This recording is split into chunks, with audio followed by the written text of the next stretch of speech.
Mom, you're not allowed here anymore. This is their house now.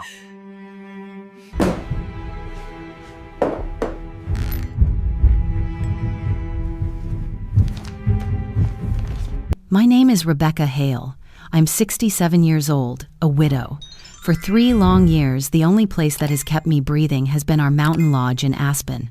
Richard, my late husband, poured his hands, his laughter, his very soul into that home. Every beam he sanded, every window we polished, every nail hammered into the frame, our fingerprints still live there. 3 hours on the road had never felt like punishment before. But that afternoon, every mile stretched like judgment. I carried only one small weekend bag and the chipped ceramic cup Richard used each morning. Its rim is cracked, jagged as a scar, but I could never throw it away. That cup has become my anchor to him, to us. When I turned the bend and the lodge's roofline broke through the pines, my chest loosened, just like it used to when Richard was alive. But as I pulled into the gravel drive, the air betrayed me. Laughter sharp, foreign spilled from the porch. Laughter that was not mine. Halfway up the steps, I froze. My son Daniel sat sprawled in the wooden rocker his father had sanded smooth one summer, the chair where Richard once drank tea every morning. Daniel leaned back, ankle thrown over his knee, a glass of red wine balanced in one hand, his glowing phone in the other. Beside him, Lydia, my daughter-in-law, posed like a magazine cover, one manicured hand circling her glass. And further down, her parents, Charles with his neat gray hair, Elaine with her pearls wound tight, sat as though they had been born into my porch, my house, 4 glasses, 4 bodies, all at ease, in a space that had been my sanctuary. In that moment, I was trapped between 2 worlds. Flashback. Richard's laugh one crisp morning, steam curling from the tea I poured into his favorite cup, his hand resting on that chair arm as he told me, "Becca, this will always be the spot where I wait for you to bring me tea." Back to now, my son filling that sacred space with a smirk. Daniel met my eyes. He didn't flinch. His voice was calm, steady, rehearsed. "Mom, you are not allowed here anymore. This is their house now. It belongs to Lydia's parents." Every word struck like a stone. My breath thinned. My husband's chair, my husband's porch, my husband's home, and my son, our only child, handed it away like a spare bottle of wine. That one line, "You're not allowed back," split my life into before and after. And yes, the thumbnail of this story is true. My son took my $4 million lodge and gave it to his wife's family. He looked at me with cool eyes and said, "It's theirs now. You are not allowed back." And do you know what I did? I smiled. Not a smile of surrender, a smile that hides steel, a smile that holds the ending already written. Because the night they tried to move in, I had a legal surprise waiting. People call what I did silence, or compliance. But I call it something else. I call it the day they would never forget. I tightened my grip on my weekend bag until my veins rose blue against my skin. My lips kept the smile. My eyes held something colder. And without a raised voice, without a single argument, I let them believe they had erased me. That was the hook of my story. And if you stay with me, I will show you why silence is sometimes the sharpest blade. The drive back to Denver that night stretched longer than any 3 hours of my life. The highway was silent, but the silence inside the car was heavier still. No radio, no hum of Richard tapping the steering wheel like he always did. Just me and the echo of my son's words. "You're not allowed her." My hands clamped the wheel, knuckles pale against the leather. Beside me, the chipped ceramic cup rattled in the passenger seat with every bump in the road. That cup, Richard's cup, has traveled with me since he died. He used it every morning. Tea, never coffee. The thin crack running down its rim glinted under the passing headlights, like a fault line running acre. The road unspooled endlessly. Pines dissolved into concrete, mountains gave way to flat gray plains. Each mile pressed deeper into me, pushing me further from the last living piece of Richard I had left. My chest tightened. Memory wouldn't let go. Richard on the porch, his hands raw from sanding beams, whispering, "Becca, this once, that pro." By the time Denver's lights appeared on the horizon, I felt hollow, like Daniel had scooped out my insides and left behind a shell of a woman clutching a weekend bag. I pulled into my driveway, the same pale blue house Richard and I bought 40 years ago. From the curb, it looked unchanged, but stepping inside was like walking into a cave. Too still, too dark. The hallway light flickered once, then steadied. Lavender cleaner lingered in the air, the same kind I'd always used, but it didn't smell like home anymore. It smelled like a waiting room. I set my bag on the bench by the door. In the kitchen, I placed the chipped cup on the table beside Richard's photograph, the one where he stood smiling in front of the lodge, the lake glowing behind him, hair touched gold by the... My phone buzzed. For a moment, I wanted to let it ring into nothing, but it wasn't a call. It was a text from Daniel, just one line. "Just so you know, they'll move in permanently next weekend. Don't come back. No G." I sank into Richard's kitchen chair, phone trembling in my hand. "Don't I?" whispered the words aloud. My own voice startled me. It sounded foreign, brittle. The first sting was humiliation, my own son declaring that I no longer belonged to what I had built. The second sting was grief, like Richard had died a second time. But beneath both, something else stirred. Something steadier. Determination. I reached for the cup, tracing the crack with my thumb. Richard had refused to replace it, even when I offered. "A crack doesn't mean it's broken," he used to say. "It just means it survived." Survived. That word rooted itself inside me, carrying me through the silence of the kitchen. I could survive this too. Tears pressed behind my eyes but refused to fall. Instead, my body grew heavy, stone heavy, rooting me to the chair. My mind began to tally.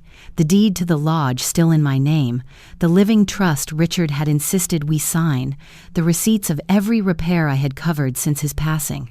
Daniel thought he had won by speaking louder, but I held the paperwork that whispered stronger. The clock ticked past 9. I hadn't eaten since morning, but hunger felt irrelevant. I poured hot water into the chipped cup and watched the steam rise, though I never lifted it to my lips. Ritual, not nourishment. The house was silent, but tonight silence wasn't my enemy. It was my anchor. I thought of Daniel as a boy chasing leaves in the yard, shouting for Richard to watch him climb rocks. I thought of his graduation day, Richard's hand squeezing mine, whispering, "We did well, Becca. He's going to be a good man."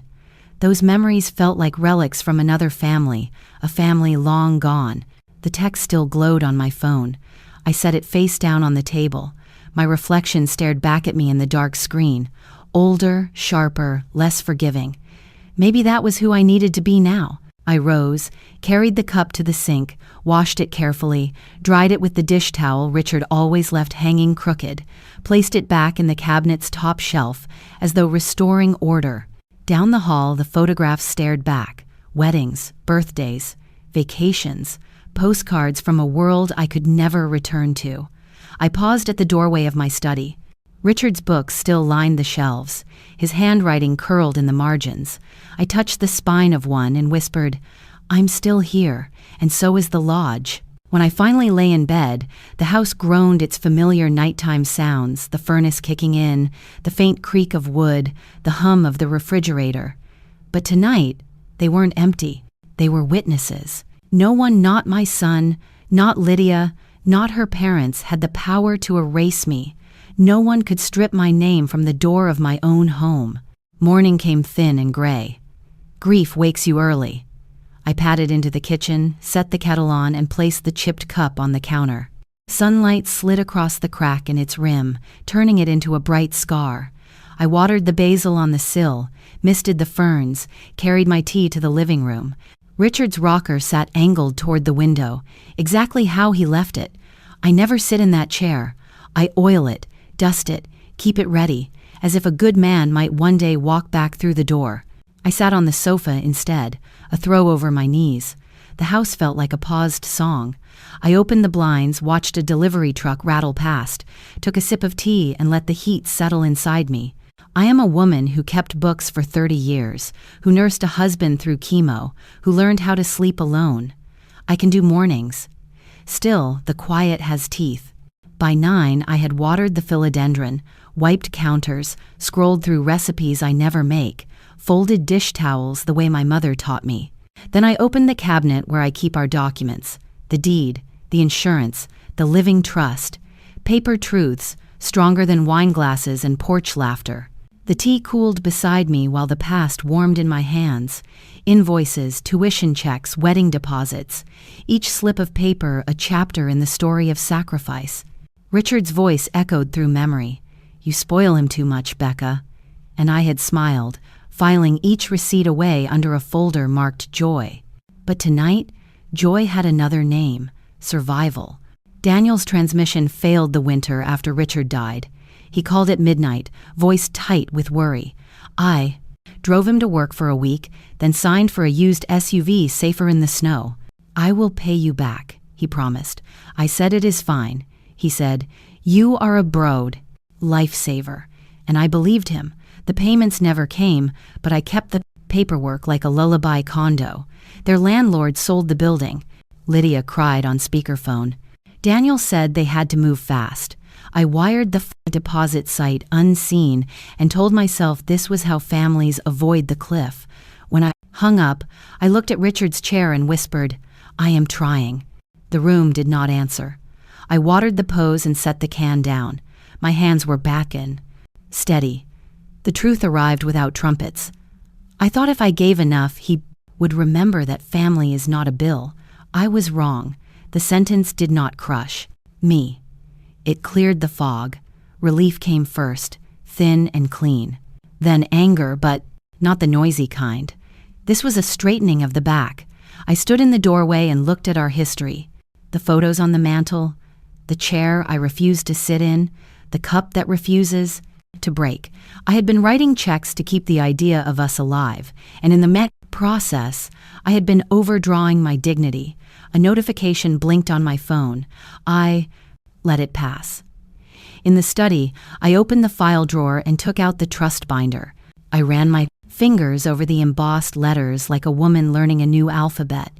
Rebecca, Hail Living Trust, a promise we made when love was medicine and foresight, a form of tenderness. I brought the binder to the table and set it beside the cup. I thought about the lodge and the morning light that quilts the floorboards there. I thought about Daniel's voice on the porch and Lydia's satisfied smile and the way Charles nodded at me like I was staff. I thought about the text that told me not to come back. I sat and placed both hands flat on the table. The wood was warm from the sun. I said the word out loud, tasting how new it felt in my mouth. Number, not a scream, not a speech, a boundary drawn. In plain ink, I am not the storming type. I am the ledger type, the list maker, the woman who keeps a house with steady hands. I can be soft and still. Say no. The world once told me those things could not share a roof. The world. It was mistaken. I rinsed the cup and hung the dish towel straight. The morning had begun empty. Now it felt like a clearing, the first space where a new choice could discabis fit. It was Tuesday night when the lodge cameras lit up on my tablet. I had installed the small system myself last year, more for raccoons than people. But now the screens carried a different weight. At 8:45, I tapped the feed from the 10 living room.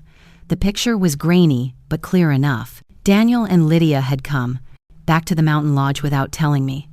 Daniel paced near the fireplace, his hands moving in sharp lines.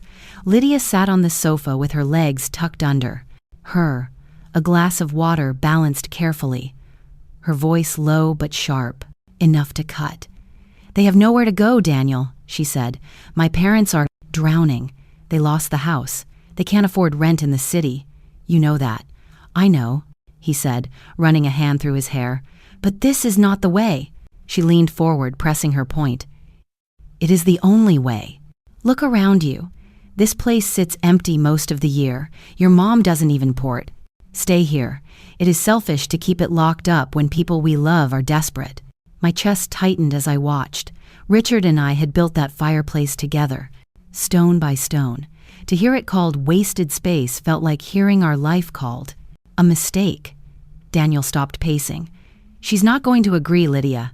She'll fight." Lydia's voice sharpened. "She won't. She doesn't know how. She gives in. She always has." College tuition. She paid it without blinking. The wedding.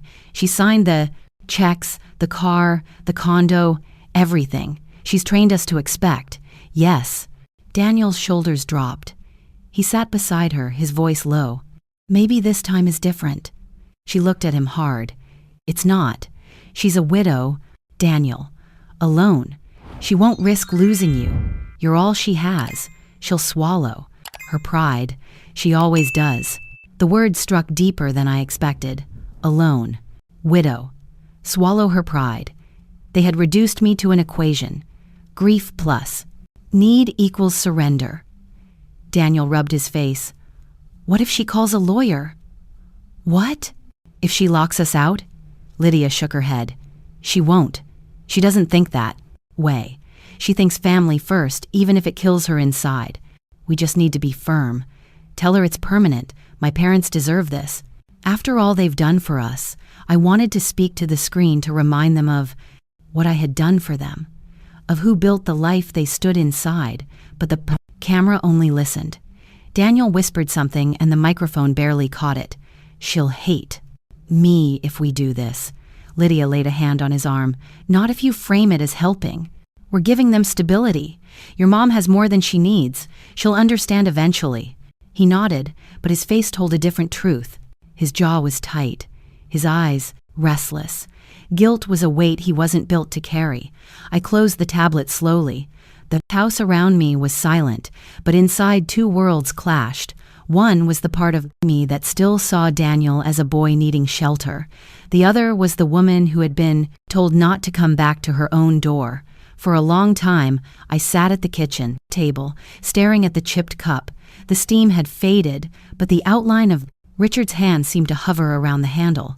I could almost hear his plast voice saying, "You spoil him too much, Becca." And maybe I had. Maybe every yes I gave had paved the road to this betrayal. Yet Lydia's words clung. Her parents had. I lost everything. They were desperate. I pictured Charles stiff and polite on my porch, and Elaine with her pearls trembling slightly as she held her glass. Were they victims of bad luck or architects of entitlement? Did need excuse trespass? It was a moral knot. If they truly were homeless, if despair had pushed them to Daniel's doorstep, what kind of woman was I to stand guard at my own? Could compassion and self-respect survive in the same breath? The easy path was the one Lydia predicted. Surrender. Let them. Stay. Tell myself it was generosity. The harder path was the truth. This was not about shelter. It was about control. They had chosen force, not request. They had declared ownership, not asked for help. I pressed my palm against the table, steadying myself. For years, I believed love meant sacrifice without boundaries. Tonight, watching that feed, I saw the flaw. Sacrifice without respect breeds entitlement, not gratitude. The knot did not untangle, but I felt the pull of clarity. Lydia might believe I would fold. Daniel might want to. Believe it too. But belief does not change law, and law was where I would stand. The question lingered, though. If I deny them, am I cruel? If I allow them, am I erased? The camera had shown me more than their plan. It had shown me their justification, and it forced me to ask what kind of justice I believed in. I stood finally, the floorboards creaking under my weight. My answer was not yet formed, but my resolve was. The lodge was not a vacant property. It was memory, labor, love, survival. You do not hand those over like spare keys. I walked to the window, pulled back the curtain, and looked at the dark street. Somewhere in that night, my son believed I would bend again. Somewhere, Lydia rehearsed her certainty that compassion meant surrender. But in this quiet house, with Richard's now picture watching, I allowed myself the first dangerous thought of all. This time, they might be wrong. Downtown smelled like rain on hot pavement the morning I carried the binder into Margaret's office. Her name, plate still read Margaret Cole, attorney at law, the same brass I had stared at. with Richard when we first signed our papers years ago. The waiting room had a ficus that had outlived 2 recessions and a stack of magazines no one reads. I sat for a minute to smooth my breath, my tote at my feet. Inside the tote was the chipped ceramic cup. I do not take it places, but I took it today. A small weight to remind me who I am. Margaret opened her door with a half smile that meant business. We have been friends since college. We survived cafeteria, coffee, and first jobs together. Her friendship is warm. Her legal mind is colder than a scalpel. Becca, she said, ushering me in. Let's see what we are working with. I placed the binder on the mahogany desk and opened to the tabs. Deed, trust, insurance, taxes. She put on reading glasses and read in a silence that felt like shelter. Pages turned, pens scratched notes. She nodded once, slow and certain. This trust is steel, she said. Title to the lodge is properly vested in the Rebecca Hale Living Trust. You are the trustee. You hold the authority to exclude anyone who is not a guest. Your late husband signed as co-grant. His interests merged into yours by design. The documents are clean. Relief moved through my ribs like a new breath. I did not smile. I only pressed my palm, flat on the binder, and waited. Margaret continued, brisk and kind. We will prepare a certification of trust and record a memorandum with the county so any officer who runs the parcel gets instant clarity.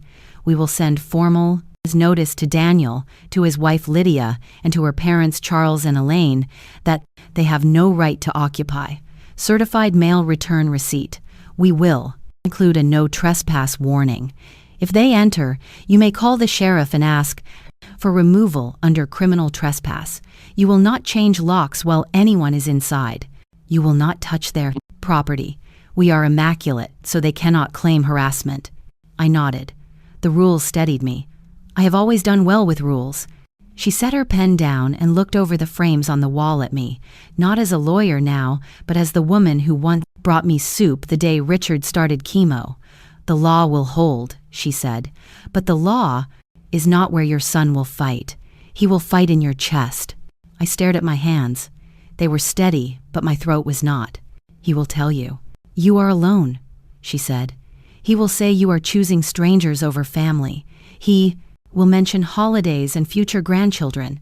He will say you are unkind. He will try to make your heart override your signature. That is the only battlefield where he has a chance. I slid my tote closer with my shoe, feeling for the outline of the cup. My fingers found the curve of the handle through canvas. I did not pull it out. I just held the idea of it. What do I say? I asked, when he says those things. You say it once, and then you say it again, as many times as needed, she said. You say, I love you. The answer is no. This property is trust property. I will not. Discuss it further. Repeat the sentence. Do not explain, do not defend, do not bargain. She leaned forward. Silence is not surrender if it protects a boundary. It is a tool. I let that settle. Silence. A tool I had used. Silence to avoid conflict. Now I would use it to draw a line. Margaret flipped another tab. We will also create a log. Save every text, every voicemail. Write down dates and times of conversations. If they show up again, call the sheriff. Then call me. And Becca, if you feel yourself weakening, call me before you call anyone else. I met her eyes. I will. She softened. Grief rewires us. It makes yes feel like the only way to keep people close. But proximity purchased by surrender is not closeness. It is control. I heard Richard in that sentence the way he used to tease me after I wrote another check. You spoil him, Becca. Back then I called it love. Maybe I still do a little. I looked at the emboss on the binder. The letters were raised enough to trace. I used to think love meant saying yes, I said. The words surprised me by how even they sounded. Now I think love needs a line. Maybe. Love is the line, Margaret smiled with her eyes, not her mouth. That sounds like a woman learning to keep what she has built. She stood and pulled a short stack of papers from the printer. Sign here to authorize me to act on behalf of the trust with third parties. I will file today. By week's end, the record will be public. Post a small sign at the lodge. Private property trust. Estate. No trespassing under Colorado revised statute.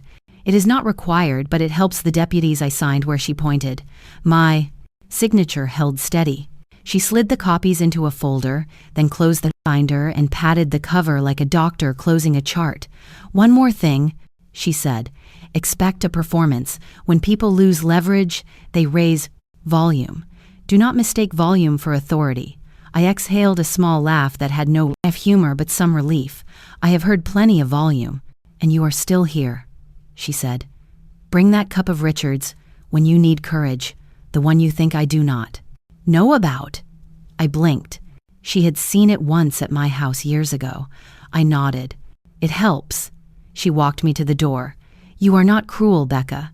You are clear. There is a difference in the hallway. I paused to look at my reflection in the glass. Same face. New set to the shoulders. I tightened the strap of my tote and felt the weight of the cup again, ordinary and holy at once. Outside, the sky had opened into a pale blue that looked almost tender. I stepped into it with my folder and my plan. The lodge was more than boards and stone. It was memory and labor, and the part of me that refused to be erased. The law would guard the door. My quiet would guard the rest. I used to think love meant saying yes. Now it means drawing a line and keeping it. I found myself knocking on Ethan Miles's door 2 days after Margaret armed me with law. He lived 3 houses down in a low ranch with a white mailbox that still bore the scratches of a winter storm. Ethan had been a soldier once. Now he worked as a security systems engineer. More than that, he was a man who owed me a debt he never forgot. Years ago, when a pipe burst in his basement and left him ankle deep in freezing water, I had called a plumber I trusted and refused a dime for it. He never let it go. When the door opened, he stood there in jeans and a t-shirt, glasses sliding down his nose, the glow of 3 computer screens still caught in his eyes. Rebecca, he said, smiling carefully. Everything all right? That depends, I answered. I need your help with a project. He stepped back to let me in. His living room looked like the inside of a server. Rack, cables, routers, soldering kits spread across a workbench. The hum of electronics filled the air like a second heartbeat. I sat in the chair he gestured to and waited for the question I knew was coming. What kind of project? He asked, folding to his arms. The kind where a house needs teeth, I said quietly. Not to bite, just to keep people from thinking they own it when they don't. His eyebrows lifted, then settled into a grin. Now you've got my attention. Which house are we talking about? My lodge, I said. The one Richard and I built in Aspen. My son thinks he can give it away. Ethan whistled low. You're kidding. I wish I were. He leaned forward, elbows on knees. All right, tell me what you want the lodge to do. I hesitated. I don't want it to be a haunted house. I don't want to scare people for sport. I just want it to defend itself. I want anyone who steps inside without my permission to feel unwelcome enough to leave. I need the house to speak when I can't be there. Ethan nodded slowly, already sketching diagrams in his head. We can do cameras discreet with remote feeds, motion sensors tied to lights that strobe hard enough to disorient speakers that broadcast warnings. Legal, code, sheriff's department references, plumbing triggers to open faucets and showers. And if you want atmosphere, I can program footsteps or door creaks. It'll feel like the house is awake. The phrase lodged in me, awake. The lodge had felt like it was sleeping since Richard passed. Maybe it was time it learned to stir. I don't want it cruel, I said. I don't want it mean, just capable like me. He tilted his head, studying me. You've always been capable, Rebecca. You just forgot it. I smiled faintly, my fingers brushing the rim of the chipped cup tucked in my tote. Then maybe the lodge can remind me. We drove up together that weekend. Ethan's SUV packed with gear, small black cameras, rolls of LED light, strips, a stack of motion sensors no bigger than smoke alarms, and a tablet that could run it all. The road curved through pines heavy with late summer dust. I gripped the wheel, remembering the last time I'd pulled into the drive to see Daniel lounging in Richard's chair. My stomach tightened, but I kept going. When we arrived, Ethan stepped out and took a long look. "It's a fine place," he said. "Let's make sure it stays yours." Inside, the air still carried cedar polish. I moved through the rooms while Ethan unpacked, tracing the outlines of the life Richard and I had built. The mantle, we carved initials into the kitchen drawer that always stuck in damp weather. Ethan followed, setting devices in corners, testing angles. "This one covers the porch," he explained, holding a small camera. "Anyone sets foot here, you'll see it on your phone in real time. Over there, motion sensor. When it trips, lights will flash red and blue, alternating mimics police strobes. No one stands still under that." In the kitchen, he rigged the faucets. When the sensor tripped, water roared with startling force, splashing stainless steel. Upstairs, he placed a projector to cast a tall, shifting shadow on the hallway wall. "Doesn't matter if you know it's fake," he said. "Your body still reacts." Finally, he opened the tablet. "Here's your control. You can run it from Denver. Cameras, lights, everything. And there's a closed backup system, so they can't just flip a breaker." I stood in the entryway as he tested. The lights strobed, sharp enough to leave spots dancing in my eyes. A voice boomed through the speakers, calm and firm. "Unauthorized entry, Colorado. Revised statute 818, common 1982. Leave immediately!" The faucets roared, footsteps echoed from hidden speakers. The projector threw a shadow that moved like someone pacing. Ethan shut it down and grinned. "Now your house has a brain and maybe a little attitude." I looked around, heart beating steady. The lodge looked the same, rug straight, curtains drawn, but it was different now. It was not just wood and stone. It was aware. It could answer when I could not. Quietly, I said, "I don't want the lodge to be an echo of fear. I just want it to know how to protect itself like me. I'm learning to protect myself again." Ethan nodded. "Sometimes that's all defense is, a reminder that you're not helpless." We packed up as the sun dipped low, copper light pooling over the lake. I stood on the porch, watching the water shift. The mountains behind it holding steady like witnesses. Richard used to sit here, cup of tea in a hand, telling me the lodge would outlast us both. Now it would do more than outlast. It would defend. As we locked the door, I slid the chipped cup from my tote and held it for a moment. "See, Richard," I whispered. "She's got teeth now. And so do I." The house behind me stood silent, but not sleeping. Awake, alert, waiting. The house was quiet that night, the kind of quiet that presses in like a weight. Denver's streets hummed faintly outside, but inside my kitchen, the only sound was the tick of the clock above the stove. 10, then 11, then past midnight. I brewed tea, though I knew I would not finish it. The chipped cup sat on the table beside a yellow pad of paper and a pen that had belonged to Richard. I had avoided this ritual for 3 years, writing to him. The idea felt foolish, childish, even. He was gone. Words could not bridge that distance. But tonight, I needed a voice to hear mine, even if it was only paper. I turned on the small lamp by the table.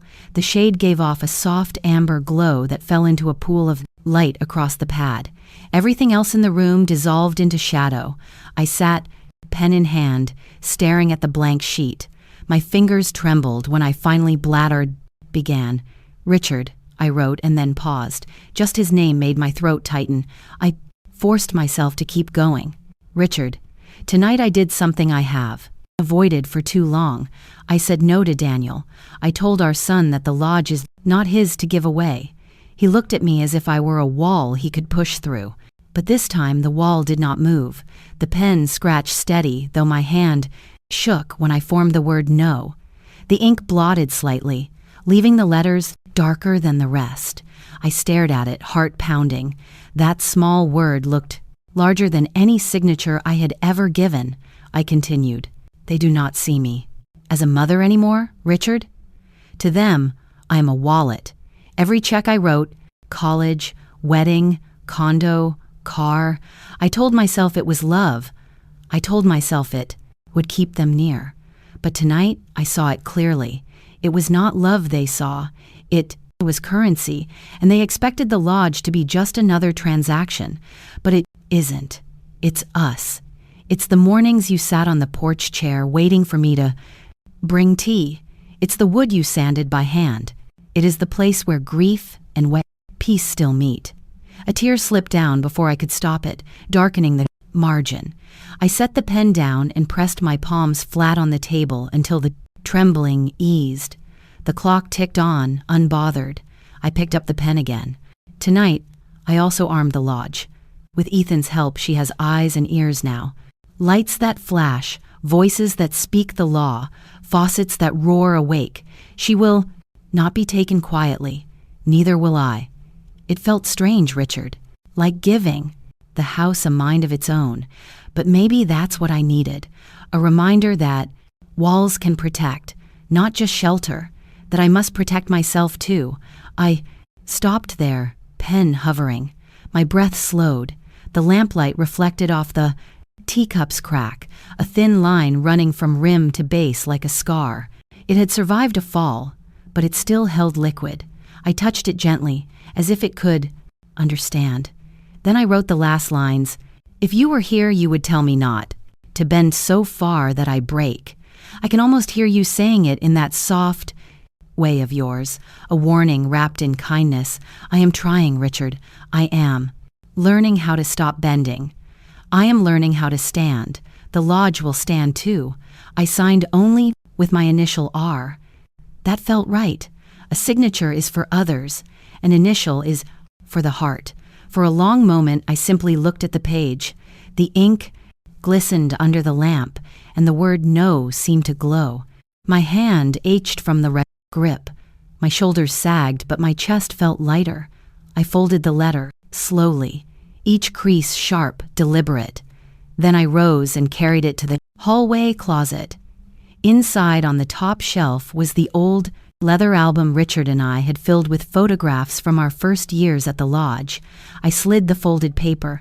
Inside the back cover, between pages that smelled faintly of cedar and dust, I whispered, "It will stay here with you." Closing the album, I placed it back, the weight of it pressing into the shelf as if to anchor me.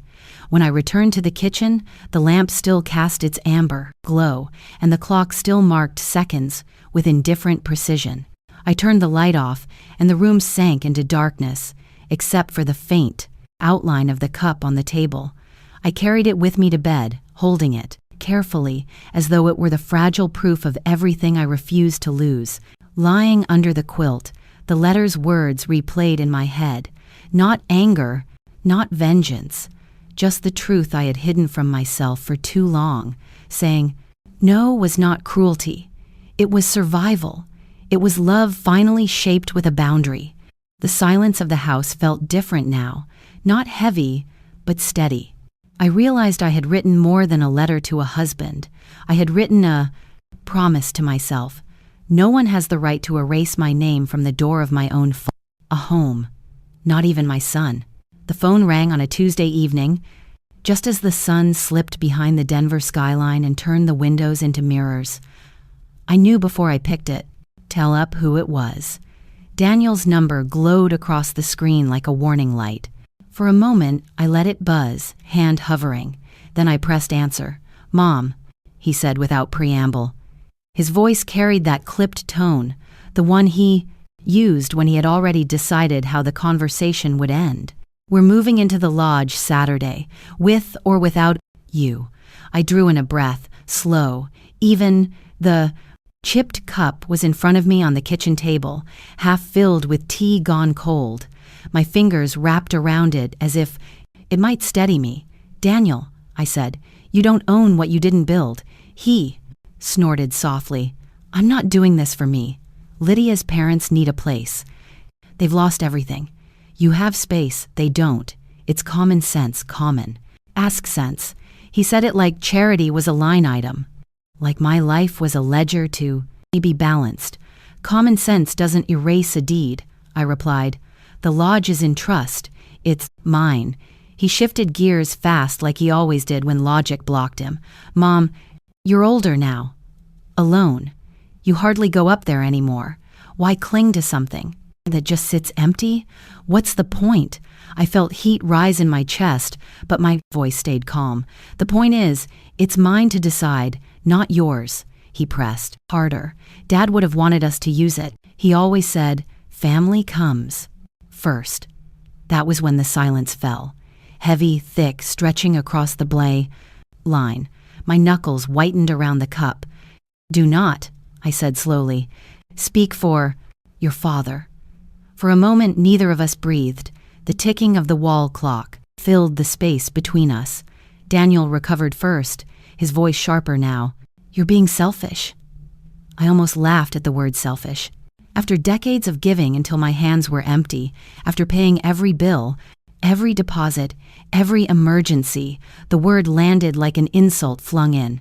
Ignorance. I gave you college, I said quietly. I paid for your wedding when you couldn't. I bought your first car when yours broke down. I wrote a check for the condo. Deposit without asking a question. That was not selfish. That was love. But love is not a license to steal. He raised his voice. This isn't stealing, it's family. Family share. Family sacrifice. I answered with the calm he hated most. I provided for you, Daniel. I did not provide for them. Lydia's parents are her family, not mine. I barely know them. Silence again. The kind that grows sharp at the edges. Then he tried a new angle. If you fight this, you'll lose. We'll move in next weekend, and there's nothing you can do about it. We're already packing, you can't stop us. I let his words hang, let them echo, until they shrank to the size they deserved. Then I said simply, yes, I can, he sputtered. You think you can stand in our way? I don't need to stand. In your way, I said. My tone level, final. The law already does. His voice climbed, desperate now. Don't do this, Mom. Don't make this harder than it needs to be. You'll embarrass yourself. I felt the strangest relief. For years, I had feared that. Embarrassing myself, losing his approval, losing the last thread that tied me to Richard. But sitting there with the phone pressed to my ear, I realized something. The embarrassment was his, not mine. I'm done talking. About this, I said. My hand was steady now, my chest unclenched. You're not in. I charge anymore, he shouted. Not over me, not over this, but I didn't rise to meet his anger. I didn't plead, didn't argue, didn't soften. I simply pulled the phone from my ear and pressed the red button. The line went dead. I stared at the dark screen for a long moment, the faint reflection of my face, caught in the glass. My heart was steady, my breathing even. It was such a small act, really a click, a choice, but it felt monumental. For the first time in our lives, I ended the call first. I set the phone down beside the chipped cup. Steam no longer rose from the tea, but the air in the kitchen felt charged, alive. The walls seemed to breathe differently. I whispered to myself, small, maybe, but I took my power back. I sat there, letting the silence stretch. No apology, no backtracking, no rush to reopen the wound, just the steady quiet of a woman who had finally said no and meant it. The clock ticked on. The house settled. Outside, a car passed and faded into the night. I lifted the cup, took a sip, and smiled faintly at the bitter taste of cold tea. Even that felt like a reminder. Some things grow bitter if you let them sit too long. Some things you drink anyway because they teach you not to. Wait. For years, I had let Daniel set the terms. Tonight, I set my own. I folded my hands around the cup and leaned back, eyes on the ceiling. The paint needed touch-up. The light fixture could use a new bulb. Small things, fixable things. But this, the boundary I had drawn was not small, and it was not fixable in his favor. It was final. It was Thursday evening when the knock came. Sharp, hurried, insistent, the kind of knock that carries anger before a word is spoken. I knew it was Daniel before I opened the door. I hesitated, with my hand on the knob, breathing in the faint smell of the stew I had left, simmering on the stove. Then I pulled the door wide. Daniel stood there on the porch, his shoulders tight, jaw clenched. Lydia was beside Tim, arms folded across her chest, her perfume sharp in the winter air. They looked like an army of two prepared for battle. "Mom," Daniel began, voice clipped. "We need to talk." He didn't ask, he declared. I stepped back, allowing them into the entryway. The air grew heavy the moment. The door shut. Lydia glanced around with a practiced smirk, as though she were already measuring the space to see how she could improve it. Daniel didn't waste time. "This has gone far enough. Either you stop fighting us on this or you'll never see us again. No holidays, no grandkids, nothing." The words landed like stones, each one aimed with precision. For years I had dreaded that exact threat, the cutting off, the exile. It was the fear that had kept me writing checks and biting my tongue. But hearing it out loud now in my own home, it sounded less like a threat and more like blackmail. I looked at him, then at her, then back. Again. My hands stayed loose at my sides. My voice came out calm, even. "Family," I said slowly, "does not take property hostage." For the first time that night, Daniel blinked. Lydia's lips pressed into a line. The silence that followed felt thick as wool. "You're twisting this, Daniel," said finally. His voice had softened, but the edge was still there. "We're just trying to build a future to give Lydia's parents stability. Isn't that what family does?" I tilted my head. "Stability doesn't come from stealing someone else's foundation. If you wanted help, you could have asked. Instead, you demanded, that's not family. That's ransom." His face flushed. Lydia shifted beside Tim, clearly frustrated that I hadn't crumbled. "You don't understand what we're carrying," she said sharply. "My parents lost everything. They have nowhere else to go. You're sitting on a $4 million lodge, using it a handful of weekends a year, and we're the selfish ones." Her words stung because they carried truth, but only a fragment of it. I met her gaze evenly. "I understand. Loss. I buried my husband. I understand emptiness too, Lydia. I live with it. Every day. But I do not confuse generosity with surrender. And I will not confuse need with entitlement." Daniel stepped closer, towering now, his shadow long across the floor. "So that's it. You're choosing a house over us." I felt my pulse steady, not race. "No," I said, "I'm choosing dignity over manipulation. There's a difference." He exhaled through his nose, sharp, angry. "If you keep this up, don't expect us back. Don't expect calls. Don't expect anything." His words echoed in the entryway like cold wind. For a moment, my throat tightened, the old reflex wanting to plead, to bargain. But I stood still, grounded by something deeper than fear. "Then that's your choice," I said quietly, "but don't dress it up as mine." We stared at each other. Seconds stretched long. Lydia shifted first, breaking the slash.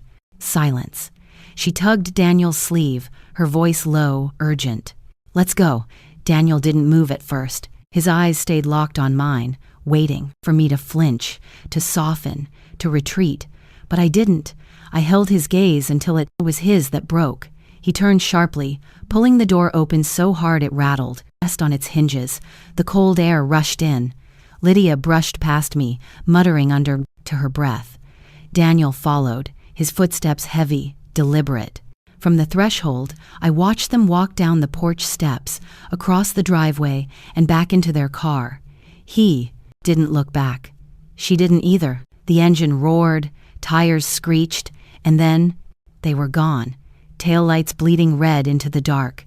I stood there, the door still open, winter air spilling into the house.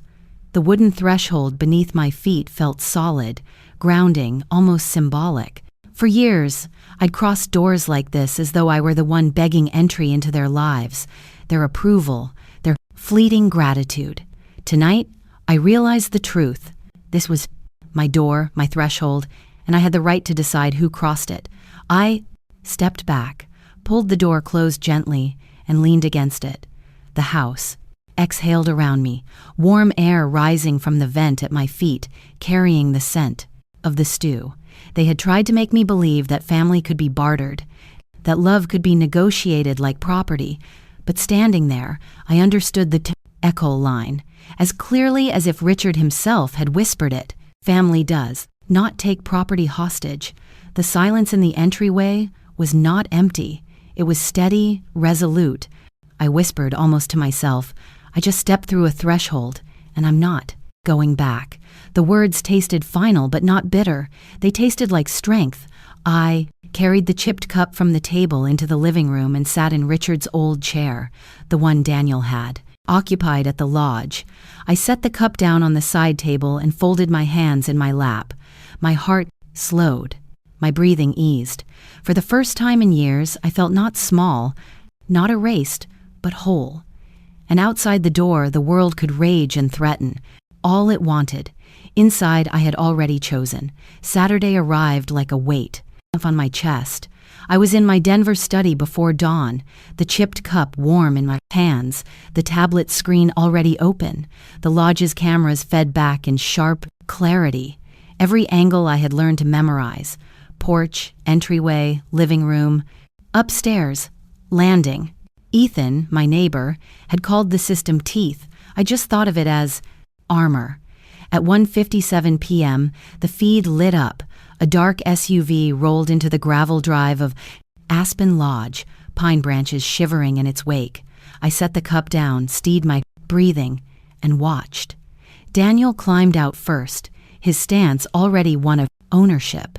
He opened the hatch with the casual motion of a man who believed nothing and stood in his way. Lydia stepped out next, sunglasses perched high in her hair, barking small commands like a foreman at a job site. Her parents, Charles and Elaine, emerged more slowly. Charles hauled 2 rolling suitcases, his shoulders squared as if to claim territory. Elaine clutched a floral overnight bag, lips pursed tight, scanning the porch as if she were surveying land she now possessed. "Bring the big one inside first," Lydia ordered, pointing toward the door. Daniel nodded, already hefting another bag. They mounted the porch steps together. Elaine was the first to place a hand on the door orc knob. That was the trigger. The porch lights snapped to strobe. Inside, the entryway fixtures erupted in harsh, alternating flashes. Red, white, blue. Charles froze mid-step. Elaine gasped, jerking her hand back as though she'd touched fire. Then the voice activated, calm, authoritative, threaded through every speaker. "Attention, unauthorized entry, Colorado. Statute 1, 84502. Secondary burglary. Leave immediately." Elaine screamed. Her bag slipped to the mentor porch, spilling a scarf across the planks. Charles grabbed her arm, trying to pull her back, but Daniel barked, "Ignore it. It's just her scare tactic." He shoved the door open, dragging the first suitcase inside. The cameras showed him stepping into the living room, and the system responded. The faucets in the kitchen roared to life, water gushing like broken pipes. Upstairs, the projector sent a shadow pacing along the landing, tall and unsteady, as if someone waited just beyond sight.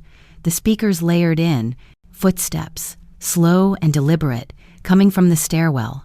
Elaine clutched her husband's sleeve. "Charles, someone's upstairs." Charles squinted into the flashing light, but even his jaw slackened. "There's no one." "Don't panic." Daniel cut in louder now, his voice breaking with forced authority.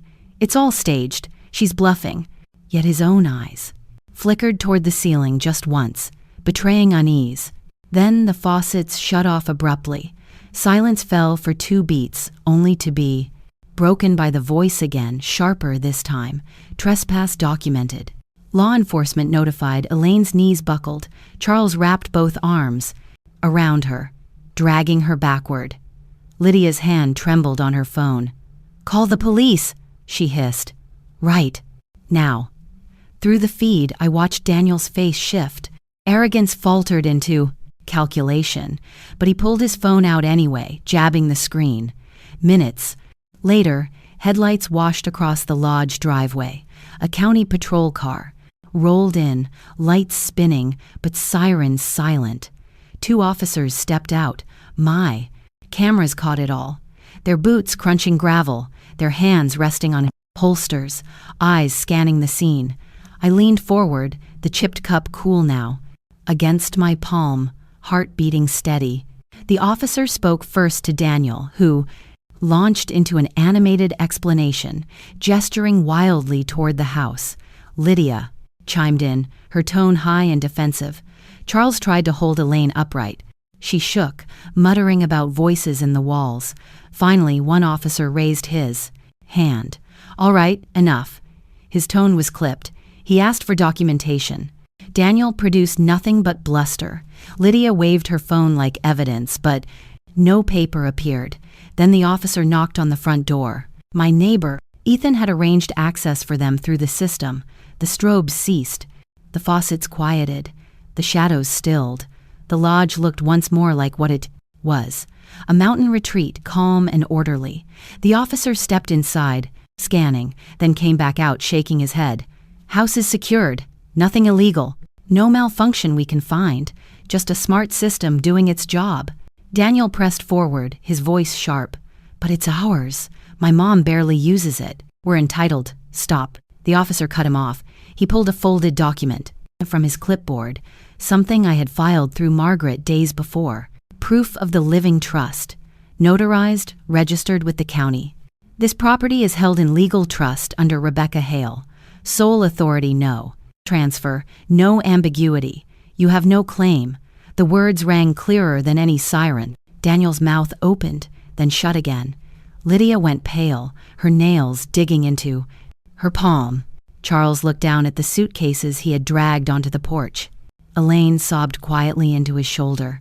The officer's partner stepped closer, his voice lower, meant for Daniel alone, but caught by the microphone feed. "Son, if you force this further, you're not just risking embarrassment, you're risking charges. And trust me, you don't want that silence. A long one." Then Daniel yanked the suitcase back, muttering curses under his breath. He avoided the camera's gaze, avoided even looking at the porch light above him. The officers began escorting them toward the SUV. Elaine stumbled once. Charles steadied her. Lydia walked stiffly, chin high, but eyes darting. Daniel pulled the hatch open with a jerk and threw the suitcase inside. Then one of the officers turned slightly toward the camera, not realizing I would hear his words as clearly as if he stood beside me. "Ma'am," he said softly, "you've done everything right. Most people don't." The sentence cut straight through me. Not a rebuke, not pity, recognition. Society's acknowledgement that I had drawn the line clean, firm, lawful. On at the tablet screen, I watched them pile into the SUV. The engine coughed, then roared. Tires spat gravel as they backed down the drive and disappeared into the trees. The lodge stood still again, bathed in late afternoon light. The shadow on the landing was gone. The faucets quiet, the air calm, my system reset. Sensors blinking back to idle. I leaned back in my chair, exhaling, and slowly. My hands trembled slightly, not from fear but from release. For years, I had dreaded this exact battle. Sure, it would crush me. Sure, I would crumble beneath threats of abandonment. But today the house had defended itself, and the law had defended me. I whispered into the silence, "Family does not take property hostage." The echolene landed heavy. True. Final. I closed the tablet, picked up the chipped cup again, and held it close. For the first time in a long while, the taste of tea didn't seem bitter. The cameras went still. The lodge returned to silence, but I knew the storm wasn't over. When people lose the battle for something they feel entitled to, they don't vanish. They retreat. Later that night, my phone buzzed with a news alert from the county feed. I didn't click right away, but curiosity won. The headline was small, tucked into the local updates column. Monroe family seen leaving Aspen Lodge after property dispute. A grainy photo showed Charles's SUV pulling away, Lydia's face half hidden in the passenger window. I set the phone down. For most neighbors, it would be gossip, a whisper about greed and entitlement. But for me, it was a reminder that battles never end in the courtroom of opinion. They continue in living rooms, in kitchens, in the quiet places where people lick their wounds. The next day, Ethan called. They're back at the rental on Pine Street. Looks bad, I didn't ask. How he knew. Ethan had his ways of knowing. Instead, I thanked him and carried the chipped cup to the sink. That night, I let myself imagine what it looked like inside that rental. Charles, shoulders hunched, sitting at a flimsy table meant for temporary tenants. He'd lost his job at the manufacturing plant 6 months ago. The papers I found later confirmed it. He hadn't told many. Maybe, and out of pride, his unemployment checks barely covered groceries. Elaine, pale and tired, her hand resting against her chest the way people do when they want to hide the tremor of their heartbeat. I remembered her laugh at church events. Years ago, when her health had been better, now the medication bottles lined up on the counter told a different story. A weak heart, too many pills with names that ended in nen. And Lydia, my daughter-in-law, pacing the small living room, phone in her hand, scrolling through social media with a scowl. Her friends had posted photos from ski weekends, from homes bigger than any she'd known growing up. She wanted to keep up. She wanted her parents taken care of. She wanted Daniel to be the man who provided all of it.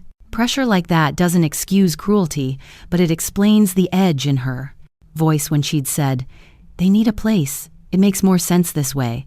I pictured Daniel too. My son sitting on the edge of the couch, elbows on his knees, running his hands through his hair like he used to when he was a boy, trying to solve math problems at the kitchen table. Only this time, the numbers weren't fractions. They were rent, bills, and the taste of humiliation. It would be easier if they were monsters. Monsters are simple.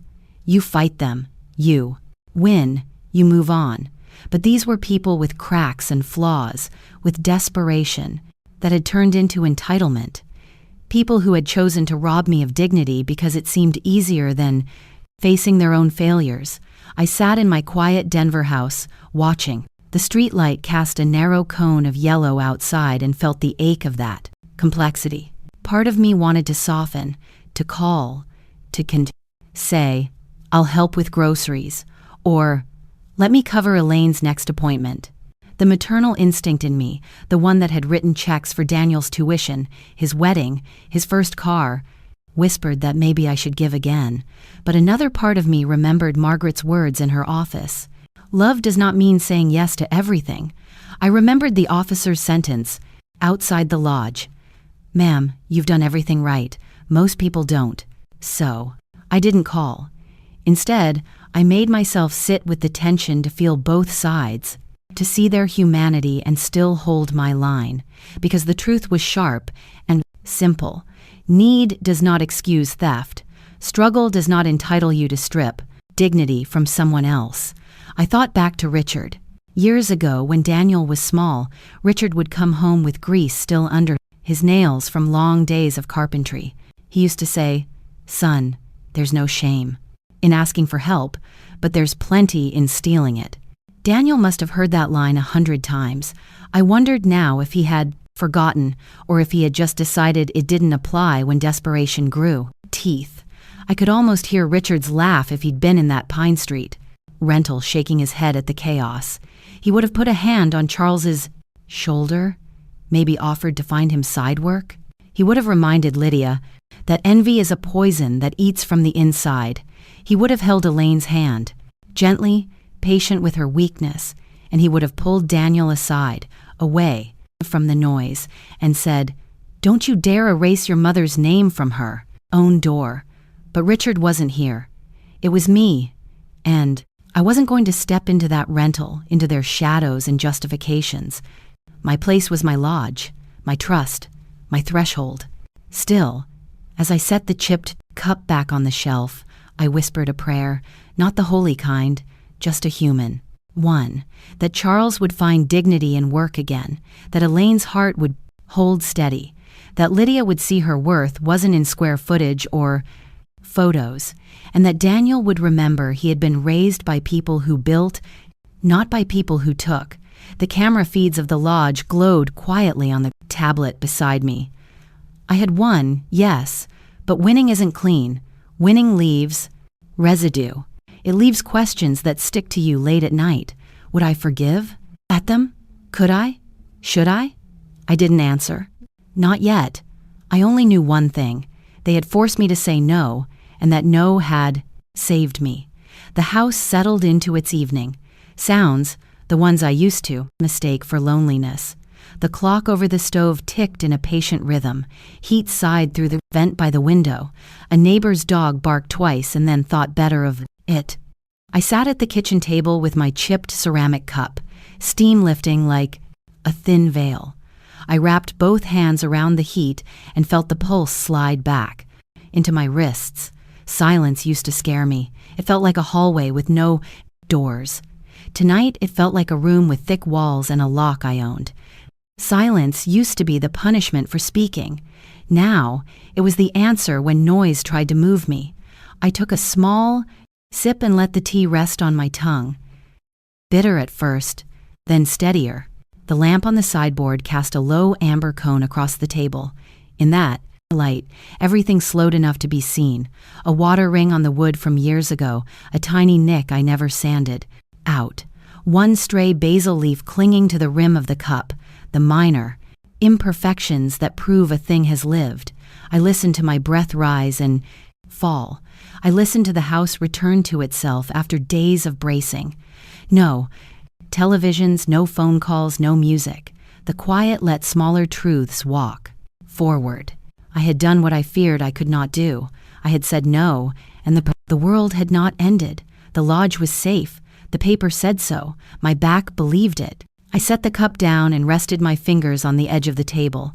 The skin there is thin now, a map of veins under winter light. I thought of Richard sanding the porch rail of the lodge, saying that wood tells you where to press and where to leave it alone. People do too. I had pressed where I needed to. I had left alone what was not mine to fix. On the counter, the mail waited in a neat stack. A grocery flyer, a utility bill, a postcard from the library reminding me a book was due. I sorted them without hurry. The sound of paper sliding over paper soothed me. It was the sound of order returning. I placed the trust folder on top of the stack, not to gloat, just to remember. Some battles are won by signatures and patience. The kettle clicked as it cooled. Somewhere down the block, a car door shut and tires rolled away. I thought about Daniel and felt the ache arrive, honest and clean.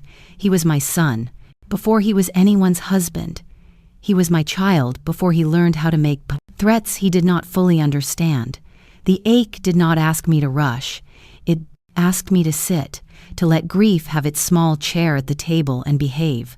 I whispered to the room. Silence used to be the thing between us. Now it is my shelter. The words arrived without drama. Only. Wait. I did not argue with them. I stood and rinsed the cup, running my thumb along the crack that runs from lip to base. I dried it with the soft towel Richard always hung crooked. When I placed the cup back on the table, a small halo of warmth remained on the brain. Wood. Proof that even brief heat leaves a kindness behind. I watered the basil, pinched one sprig, and held it to my nose. Green, peppery, alive. On the window glass, a faint film showed, where my breath met the cold. It looked like a small cloud trying to form. Then, it vanished. I smiled at how ordinary a miracle can be. In the hallway, I paused by the closet and touched the old leather album where I had tucked my letter to Richard. I did not take it out. I did not need to read it again. Knowing it was there was enough. A promise folded between pages, steady as a heartbeat. You do not have to hear to, I believe. Back at the table, I opened a small notebook and made a simple list. Not plans, not defenses, ordinary things. Call the library, replace the porch. Bulb, oil the hinges on the back door. Drive up to Aspen when the weather clears and sit on the porch with tea. I wrote each line with slow letters that did not apologize for their shape. Silence used to be emptiness. Tonight it was a tool. It made space for duty and for rest. It turned down the volume of panic so that dignity could speak at normal speed. The room approved. I felt it in the way the floor eased under my feet, in the way the air warmed without asking. Before bed, I opened the front door and stepped onto the threshold. The night air was cold. It tuned my lungs. The porch light threw a small circle onto the concrete. Beyond it, the street lay quiet under a thin shine of frost. I looked left and right as if expecting someone, then realized the only arrival tonight was my own steadiness showing up at last.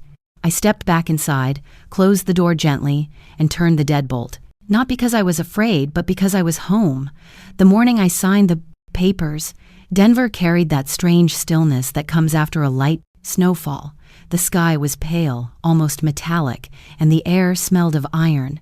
I carried my leather folder under one arm, the one that held every deed, tax, receipt, and trust document connected to the lodge. My boots crunched faintly on the walkway to Margaret's office, and for the first time in months, I felt like my steps had direction rather than hesitation. Margaret's office sat on the corner of K-Fax, a modest building with dark windows that reflected more sky than street. Inside, the air was warm, lined with the faint smell of paper and lemon polish. Margaret herself looked up from her desk, glasses halfway down her nose, and greeted me with that steady calm I had come to trust. "Rebecca," she said, standing to shake my hand. "Are you ready?" I nodded. "I am. Let's get this done." She gestured toward the long conference table, a neat stack of papers, weighted in the center, clipped at the corner, marked with yellow tabs for my signature. At the top of the stack lay the deed transfer to Hope Horizon Foundation, the nonprofit that built retreats for veterans and their families. Margaret had explained it all the week before, but seeing the document there, incorporated, crisp and permanent, made it real. In every aged a way that words could not. I slid into the chair and rested the folder beside me. Margaret sat across, folding her hands. "Once you sign, Rebecca, the lodge becomes their property. But as we've outlined, your life estate.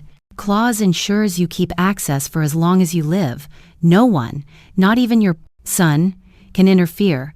It's airtight." I touched the pen. "Good, because this isn't me losing the lodge. This is me choosing who will have it." Margaret gave a small approving smile. "That's the spirit of this. You're not giving it up. You're directing it forward." The pen scratched. Across the first page, my signature flowing steadier than I expected. With each stroke, a weight lifted. Not the sorrow, not the ache of Daniel's betrayal, but the gnawing uncertainty that had sat on my chest for months. By the third signature, my hand no longer trembled. By the fifth, I felt a quiet satisfaction bloom. Margaret guided me through each step: the trust, reinforcement, the gift deed, the donative intent letter. Finally, the writer granting me lifetime access. The one clause that mattered to me most. She tapped the line with her manicured nail. "This ensures the lodge is still yours to goad. Use, to breathe in, to remember Richard. They cannot touch that." I signed, sat back, and let the silence of the room settle. For a moment, all I could hear was the hum of the heating vent and the faint scratch of Margaret filing the papers into her leather portfolio. "It's done," she said. I exhaled slowly. "So, if Daniel calls another lawyer, he'll hit a wall," she said plainly. "An irrevocable one. Family emotion won't bend the law here. You've protected the lodge in the strongest way possible." I nodded, then reached into my bag and pulled out the small, cracked ceramic cup. I had carried like a talisman. I set it gently on the table. This cup reminds me what can break and still hold together. The lodge is like that. It may have been cracked by betrayal, but now it's sealed in a way even my son can't undo. Margaret's eyes softened. That's a powerful way to see it. I picked the cup, up again, cradling it. Richard used to say, a home isn't just where you live. It's what you protect. Today I've protected it. Not for Daniel, not even for me, but for those who will walk in needing peace more than ownership. When the last copy was stamped and notarized, Margaret handed me the envelope. These are yours. Keep them safe. This is your armor now. I tucked the envelope into my folder and stood. My legs felt steady, like roots had finally found the soil again. As I walked out into the crisp Denver air, the wind pressed against my coat, sharp but clean. For months, I had thought my only choices were surrender or fight. Today, I realized there was another path. Redefine the terms. They thought they could erase me from my own property. Instead, I wrote myself into its future in ink that no storm could wash away. Back in the car, I sat for a long moment, watching my breath cloud the windshield. The phone lay on the seat beside me, silent. I knew Daniel would call soon, demanding, accusing, maybe even pleading. But the papers were already filed, the transfer already irreversible. His words would hit a wall of law, thicker than any anger. I whispered to myself, letting the words settle like stone. I did not lose the lodge. I chose who would inherit it. The thematic echo landed deep in my chest, a line I knew I would carry to the end. I started the engine, the quiet purr, steady under my hands. For the first time in a long time, the road ahead felt like mine again. It was late afternoon when the knock came. Denver light always turned softer near dusk, almost forgiving, but my chest tightened as I walked to the door. Through the glass pane, I saw him. Daniel, standing alone, his shoulders hunched against the chill. No, Lydia, no. In-laws, just my son, the boy I once cradled, now a man who had nearly erased me from my own life. I opened the door slowly. He didn't speak right away. His eyes flicked past me into the living room, landing on the small round table by the window where my cracked ceramic cup sat, the same one I had carried into Margaret's office. He noticed it. I could tell because his throat moved in a swallow. "Mom," he finally said, his voice rough. "I thought you'd always choose me." I let the silence hold for a moment. Old habits would have rushed me to reassure him, to smooth things over, but I stood. Still this time. My hand rested steady on the doorframe. "Daniel," I said softly, "I did choose you. Every check, every favor, every yes when no was clawing at my throat.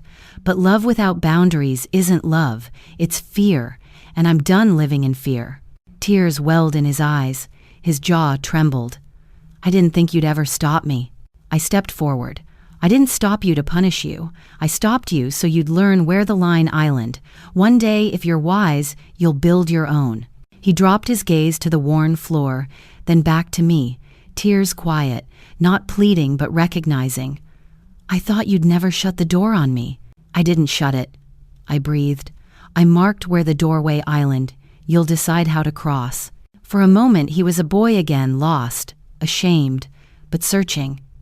Then he whispered, "I was wrong, Mom. This time I didn't rush." "You hurt me deeply," I said. "Healing is yours to find. But hearing those words, it matters." He nodded, shoulders heavy. "I don't expect forgiveness now." "You don't need to," I answered. "Forgiveness is a door I'll open when it's right. What matters is you stopped breaking the lock." We stood, not reconciled, but with a seam of light between us. He asked quietly, "Will I ever see the lodge again?" I glanced at the cracked cup catching the dusk. "It's not mine to give, but one day, when you know what home means, you'll understand. That will be enough." He turned toward his car, tears falling once more. I let him go, whispering to the silence, "The door is here. He'll know where to find it." Snow clung to the pines when I returned to the lodge. A banner read Hope Horizon Foundation. Staff in jackets waited with coffee and warm hands. Dana Ortiz, the director, greeted me with a steady smile that told me the house was safe. Inside, the ceremony was simple. No trumpets, just purpose. The transfer papers rested in my folder like a quiet engine. When they asked me to speak, I told them this house was built by 2 hands and a marriage that weathered storms. Boundaries keep a home true. Today was not loss, it was direction. Afterward, Dana showed me the plaque on the porch, given by Rebecca Hale in memory of Richard Hale. May this lodge be a quiet kind of healing. I traced the letters, the ache sharp but kind. Dana looked at my cup and said, "Women like us often give everything and get erased. Today you gave, but you were not erased." Her words framed everything. The house was already alive, laughter in the kitchen, notes on where the winter light falls, volunteers writing instructions as if caring for a living thing. When evening came, I lingered on the porch, steam curling from my cup. The lake shimmered. The pines listened. Richard used to say a porch could mend people if they stayed long enough. Now I know he was right. I touched the plaque, plain words, stern and true, quiet kind of healing. Not fireworks, not applause, just breath after noise. Peace doesn't arrive on trumpets. It arrives in signatures, in allies who hold your story, in the steadiness to smile when someone pounds your door with ultimatums. I looked once more at the lodge, whispered the truth. I didn't lose it. I chose who would have it. And as the wind moved across the lake, I knew the house understood.